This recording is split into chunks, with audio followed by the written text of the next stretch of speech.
My name is Sandy, and I am a compulsive overeater. Hi, all. I weigh and measure 3 meals a day from the gray sheet. I commit them to my sponsor or another qualified gray sheeter. I don't eat in between those meals no matter what, and abstinence is the most important thing in my life without exception. I've been abstinent since August 27th, 2009.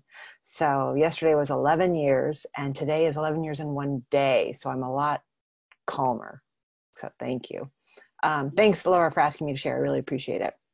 I think you put out on Facebook, actually, and I think I responded, and it was intentional because I hide when it's anniversary time.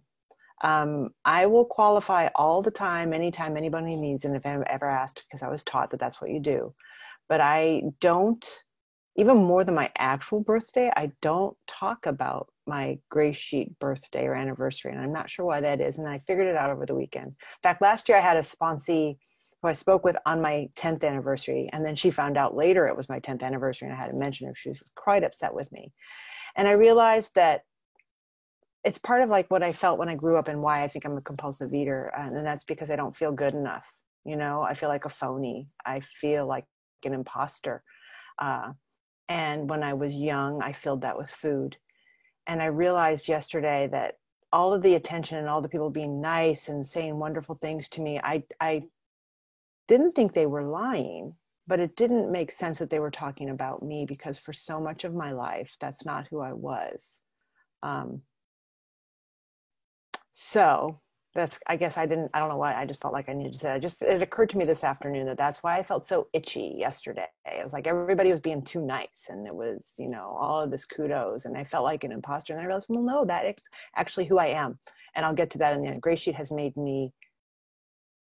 allowed me to be who I really am at my core. And I didn't know that for 44 years until I came in. Oh, I just told you how old I am. Darn it. I have to stop doing that.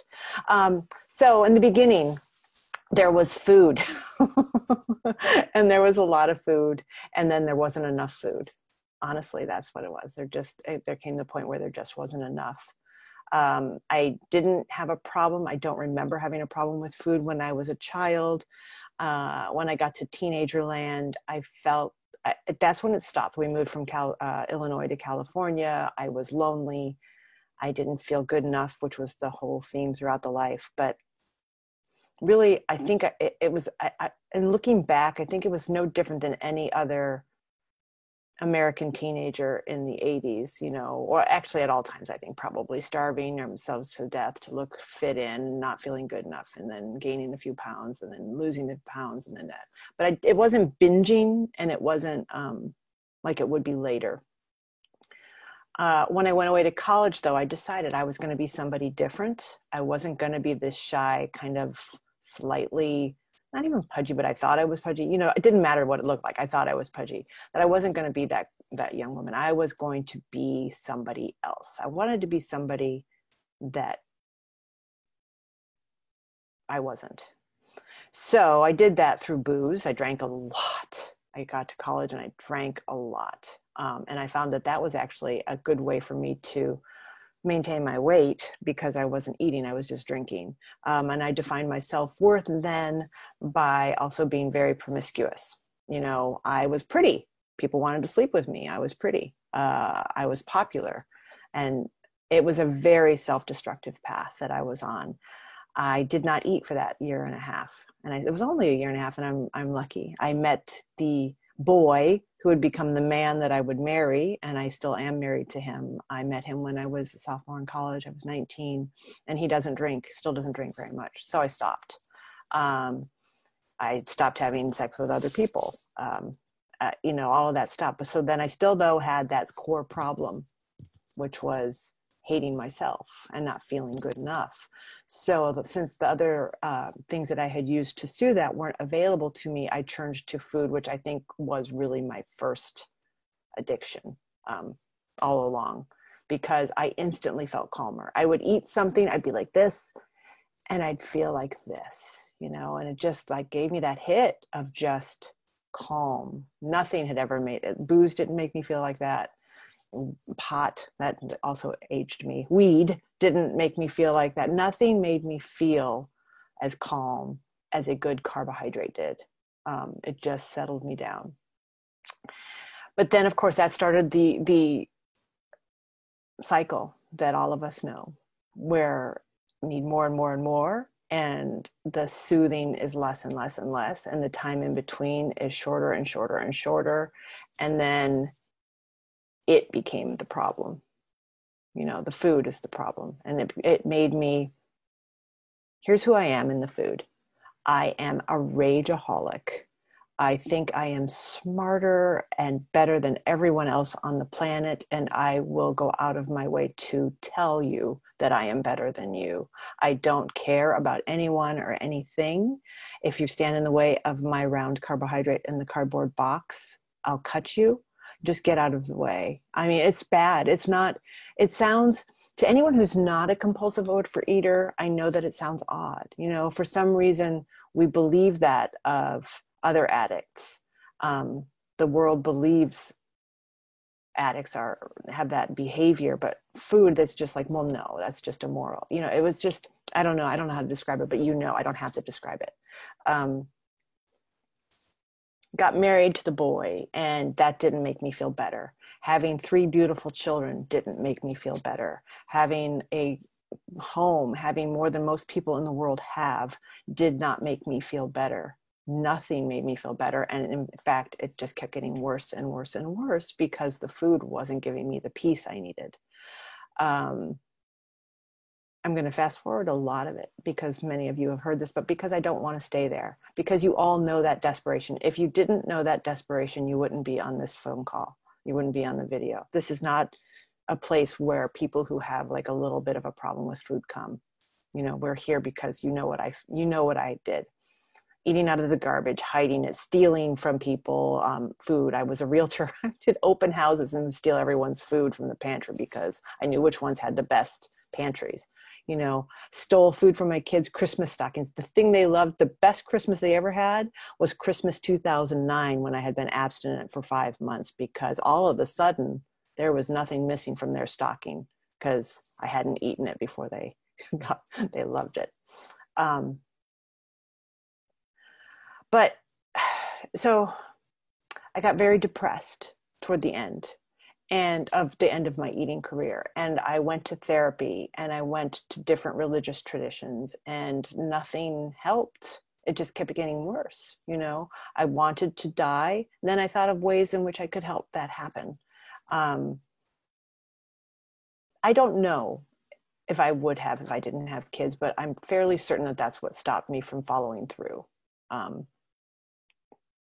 But I think that I don't know. It was bad. I went on antidepressants and those didn't help me. And I just got so full of despair because at that point I was trying to help myself. You know, I was seeking out help through a therapist. I was seeking out medication. Also, I wanted to really say that I make no judgment on people who use medicine. There's a very sound reason that people need medication. This is not an anti-medication screed. And I was doing things to try and help myself, and it was only getting worse. And my marriage was a war zone. I was just awful, and I hated myself more than anybody else hated me. There was an incident, and I only say it because Nana's on the phone, Paul, but I was caught in my minivan. I couldn't get more suburban in some ways. I was in my minivan, you know, and I was at the Rite Aid, and I was reading a People magazine and eating orange snack that leaves dust on your fingers, and a Diet Coke and a big bag of candy, you know, just shoving it all in as fast as I could. And, you know, it's all over me. I mean, it's animal. It's just not pretty. And my husband drove up with the 3 kids because we live in a small place. So the chances of him finding me were very good. And I felt like I had got caught shooting up heroin. And I had, you know, and that was the breaking point for him. And he told me that I needed help. He said I was an alcoholic with food, which is so odd and proves to me that there is a higher power, because neither one of us had ever heard that phrase before. And I wouldn't hear that phrase from anybody until I got here, because I didn't get here right away. Okay, so he gave me the ultimatum: go get help, go do something. So just to shut the mother up, I went to OA. I didn't believe him. I thought, I was mad. I'm just going to do it because then he'll get off my case, and I am just going to, you know, I don't want him to take my kids away, whatever. I went to OA, and my first meeting, they were reading the big book and they were reading the chapter to the agnostic. And I felt like those old white guys in 1935 were talking to me directly. It was, I have never before or since had such an electric jolt of recognition, like, oh my God. And I started weeping because, well, now I know I have this disease, but I'm not alone, but I have this disease. And what are you going to do? And you can't stop eating. It's the alcoholics, big book of alcoholics. They can stop drinking. You can't stop eating. How does this work? And so I tried with OA, and it didn't work for me. It works for some people, and that's wonderful. It didn't. I spent 4 years in OA, and I binged more in OA than I ever binged before.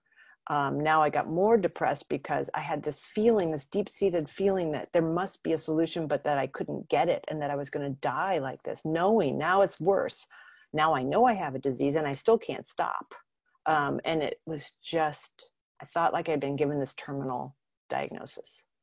A friend of mine in OA started doing Gray Sheet. She thought it was one of those times where, and this is why I'm so adamant about no, Gray Sheet comes with a sponsor, because she found something online and she was kind of doing this weird stuff.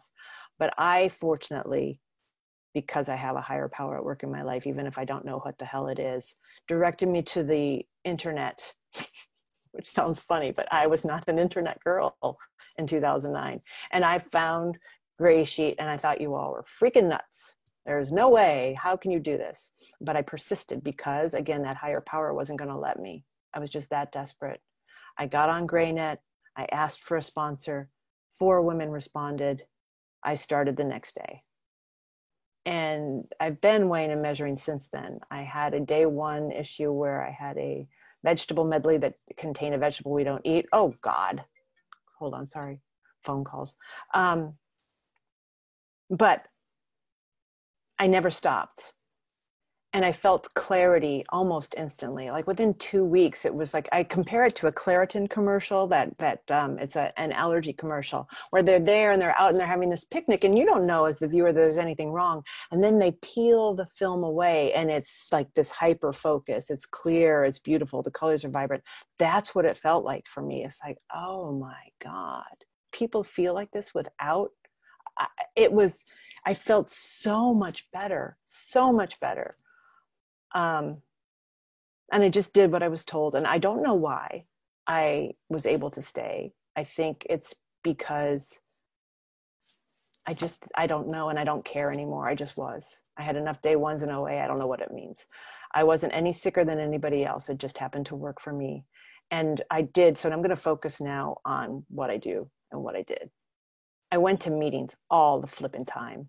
I live in the middle of California. The nearest live meeting to me is the LA meeting, which is about 2.5 hours if it's 2 a.m. If it's a regular time, it's 4.5 hours driving. So I would go. But the point is, I was in what we used to call an outpost. Look at us here now. Look at us. I see people from Florida and Texas and all over in the East Coast. And then I was on a meeting with Europe and Slovakia. There is no outpost anymore. But then there was the phone bridge. And I got on the phone bridge all the time. I walked the puppy with the ear, and I would walk the boy. Yeah, I kind of walked the boy. He was 5. I would put my son to bed, and I would be lying in, and it's like the midnight meeting in the East Coast. And I would just listen all the time. I got on the website, which had recorded, MP4s that you had to figure out. I can't tell you the level of frustration that I had because I was so bad at this, but I did it because I wanted to hear the message. And hearing, and then when I would go to LA, seeing people who did what I did with food and now weren't, was so profound. Thanks, Nan, I see 5. It was so profound for me.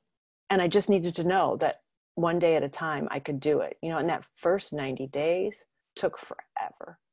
I keep all of my chips in a little, it's so hokey, my kids made ceramic hearts in first grade, all of them, you know, the different things. And I've got these little, like it looks like an ashtray, frankly, but a heart. And all of my chips are in there. And now I have, you know, 12 because you have a 90-day chip and I have 11. But the best one is that crappy red plastic 90-day. Because that's when I knew that I had a shot. You know, I was able to do it. I was able to get to this 90. And I get weepy thinking about that chip because who knew?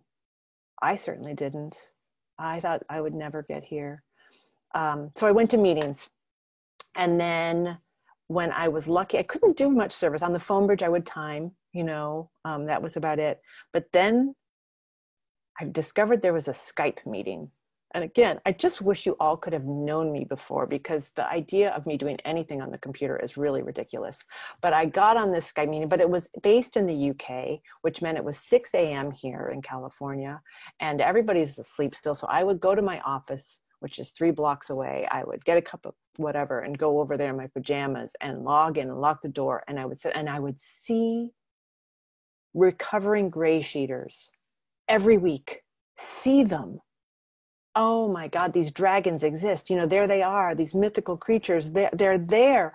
And it was this game changer for me. I think and hope I would have continued without the face-to-face, but oh my God, seeing all of you and developing a community and developing friendships was profound. But I got to tell you, getting up at 6 a.m., get on a meeting is not my happy place. So I started my own meeting because I heard that I could do that. I'm like, who am I? I'm like, well, I got 90 days. I had more at that time. I had 3 years or something. So we started a Skype meeting, and that was when you could only have 9 people, and it was glitchy, and everybody be like this all the time, or frozen. But we kept doing it, and it was beautiful. And then the Facebook pages, and I would join, and I kept just seeking. I think that's the thing, seeking out. A friend of mine in Gray Sheet calls it the language of the heart. And that's what it is. You know, it's this instant. I've never experienced anything like it in my whole life that I don't know some of you, but I know you. And if one of you were suffering, I would want you to call me. And I wouldn't say, oh, what do you do for a living? How many children do you have? I would say, tell me what you're feeling. Talk to me about your, and I would do the same with you. I would feel comfortable calling each and every one of you and telling you truly what's going on with me, not what we tell everybody in the grocery store line. And that's just weird, but it's beautiful. When I was diagnosed with, it's not a big thing, but it felt big at the time, a rheumatoid condition, and it felt overwhelming, and I was going to have to take steroids, and people get fat on steroids, and blah, blah, blah, you know, all this stuff that was going in my head. I didn't call my mom, who I love. I didn't call my husband, who I adore now. I didn't call I called a gray sheeter. And she said, Sandy, you have a program. You're not going to get fat on steroids. And if you do, it's okay. We'll help you fix it. And it was just this relief. You know, when anything goes wrong or is hard in my life, I call a gray sheeter because my best friends, who most of them I have never met in the flesh, are gray sheeters. So I just want to say to anybody who's counting days, oh my God, you're counting days in a flippin' pandemic. Go you. I mean, my God, stay. It's so amazing. And if I can do it, anybody can. Go to meetings, get involved in service. Don't feel less than. Even still in the program, like I said in the beginning, I can feel less than. Like, why? I got asked to be on I don't want to swear because it's being, I got asked to be on the board of trustees, not just as a trustee, but as the secretary. And I thought, but I was taught to say yes. And I took that leap of faith and I said yes. And it used to be for other people. And now I'm learning so much and I'm meeting so many available people. And Grania spoke earlier about this forum. Come and hear about what's going on. Oh my God, we are an amazing bunch of bozos. We are an amazing bunch of bozos on this bus. Come to the forum, do some service time, do whatever you're doing. Come to a meeting, share, just keep doing it no matter what. Dinner's on the way. Isn't that grand?